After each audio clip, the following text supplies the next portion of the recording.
Hei! Mä aloitan niinkin tyylisestä puheenaiheesta kuin sää.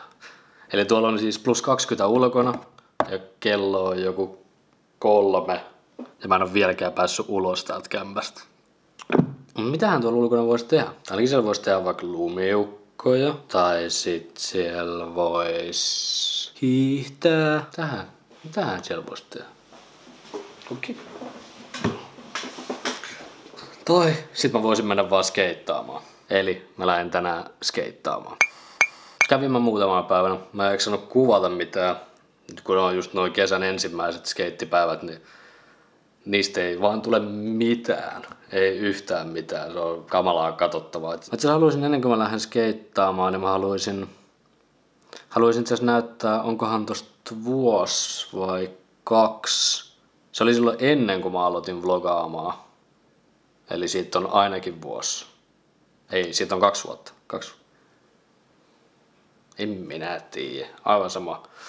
Joku 2 vuotta sitten kuvattiin semmonen Heinolassa on sellainen skeittihalli, niin kuvattiin siellä semmonen pätkä, mikä mun mielestä piti julkaista johonkin, mutta kun mulla ei ollut mitään kanavaa tai mitään oikeastaan niin kuin tosi hukassa somen kanssa ylipäätänsä, niin mä julkaisin sen nyt. Tehdään se nyt, ei vaan nyt.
Mä otin nyt noin alepatsykät käyttöön, niin nyt pääsee polkeen sit mihin haluaa. Ei täydy julkisella lähteä seikkailemaan, vaan saa polkea ja seikkailla ja eksyä itse. No itse asiassa hemmetin kätevät. Mä ajattelin alkuun, että mä en aio ottaa sitä käyttöön. Sitten katsoin, että se hintakin oli vaan 25 koko loppuvuosi melkein, että sinne onko se lokakuuhun asti. Mä oon käyttänyt joka toinen päivä nyt melkeinpä.